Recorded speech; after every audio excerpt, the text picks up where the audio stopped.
What's up everyone? Been a while. Just kidding, I posted a video 3 days ago. Check it right here. But do it after this video. So I've heard the cries, I've heard the murmurs. Everyone's like, Darren, Darren, Darren, Darren. I'm sucking at golf. Well, today, this video, you're gonna suck a little less. And how we're gonna do that is we're gonna improve your face control. You know, this is what I mean. So, improve your face control. That means sometimes you hit them like that. Sometimes you hit them like that.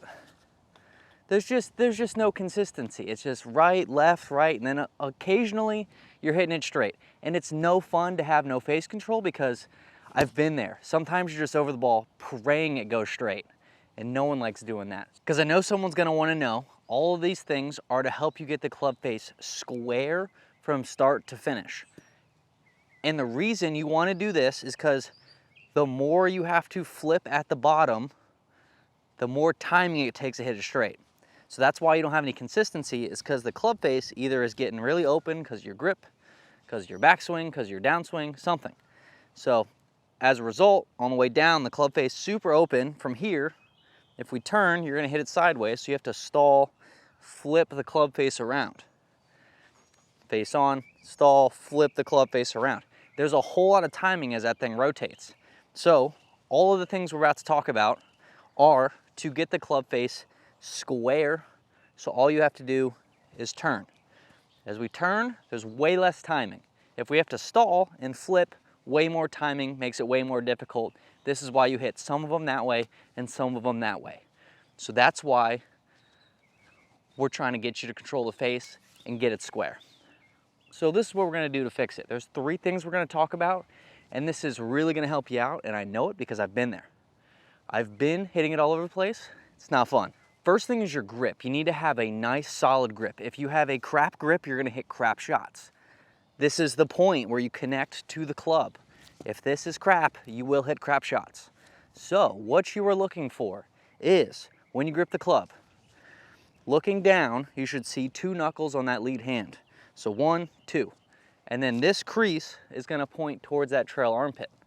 So put that together. If you are anywhere near this, lead hand is under the grip and trail hand is over the grip, crap grip. You're gonna hit crap shots. You're gonna hit probably floppy right, short right. If you wanna do that, that's the grip. But if you wanna hit good shots, more neutral. I would rather see 3 knuckles and this point a little farther over than you go like this. This is a little stronger, this is really weak. I'd rather see strong than weak. So fix the grip first, then you have a chance to not hit crap shots. Second thing, we're gonna talk about your wrist at the top. And what I mean is, top of the swing, we wanna see this a little straighter. If you are like this, with it cupped in, club face is really open, you're gonna hit crap shots, you're probably gonna hit high, floppy right. Not ideal. I'd like to see flat wrist, if not a little bit bowed. So what you're gonna do to make sure you can do that is you're gonna get a tee and you're gonna shove that joint into your grip, your glove. You're gonna shove that joint into your glove. And what this is gonna do is it's gonna be a little reminder not to bow the wrist this way. Because if you bow it this way, it digs into your arm. So you're gonna rotate back, focus on rotating with the hips and shoulders. We're not looking for arms. So rotate back, rotate, rotate, rotate. You'll get here. Rotate with your upper body. As this starts to bend, this is gonna cock this way. We don't wanna cock this way. That's what you've been doing. We're looking to bend, cock it up, up. So as this bend, that's gonna happen. So I'd like to feel either this is straight or it's bowed a little bit. I don't want to see any of this. If this thing's shoving into your arm, you're in a bad spot. So rotate, rotate, rotate. Make sure your wrist is flat to the tee, if not bowed a little bit. That is going to get the club face square. That is going to help you hit good shots. Remember, this is crap shots. This is good shots. Third thing we're going to talk about is for everyone who shallows the golf club. And I know everyone's thinking, like, you hear you're gonna shallow the golf club, you're gonna hit a draw. Not always the case, because as you shallow the club, the face opens up a little bit. I know it makes no sense because you're Why would it be easy? But that's golf. Golf's not easy. So shallow in golf club first. What is that?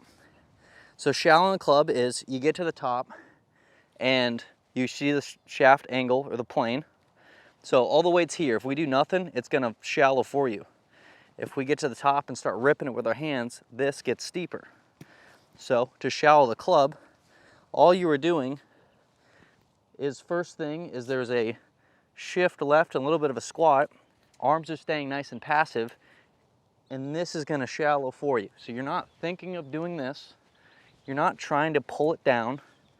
You're just letting your arms be passive, waiting on it just a little bit, and it's gonna shallow for you.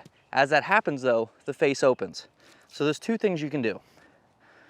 One, like you see Morikawa and Dustin Johnson do, you can go back to that bowed wrist we talked about. So as the club shallows, it's still staying square because we have this bowed wrist. And from there, you can turn really hard. This is a great option if you are really flexible. Like if you can turn really hard.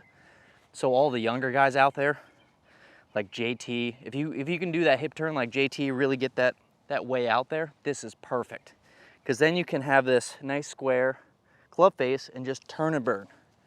Just the harder you turn, the straighter it's gonna go. It's a great option if you can do it. For most of us that cannot do that, this is what I suggest. So we get to the top. If we shallow, it's gonna open up. So we gotta do it with our chest. I know what you're thinking, this doesn't make any sense, but let me explain it. So if we're at the top, and we stand our chest up, what's the club doing? It's opening up more. So vice versa. If we are at the top and our chest goes forward, it's closing a little bit more. So this is just gonna counteract this motion as it opens up. So what you're feeling is your chest staying over the ball a little more. And then you can rotate from there. So again, if we hip thrust, chest goes up, club face is gonna open. So we're trying to feel the chest stays down a little more. So you can shallow the club, chest stays down, and you can hit the ball nice and straight. The goal with this in the downswing is just to get the club face pretty close to the spine angle. If you have that DJ wrist, this club is gonna really match your spine angle. If you don't have that and you do it with the chest, it's gonna be a little more upright. But anything like this is really open. So we wanna get closer to that spine angle. So again, your two options here, you can either bow the wrist or do it with your chest.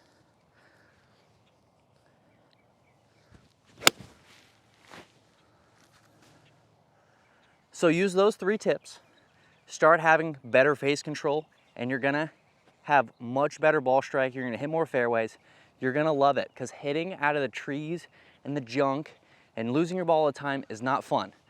So improve your face control, improve your ball striking, and just shoot lower scores. You're gonna love it. I know it's gonna be weird at first. Changing anything, super weird. But in the long run, you're gonna shoot your best scores ever. Guarantee it. So use these tips, shoot some lower scores. Thank you to everyone for watching. I hope you can take this to the course, and I hope it doesn't take too long to adjust for you, because changes are hard and they're weird. But thanks again for watching. I will see you in the next one.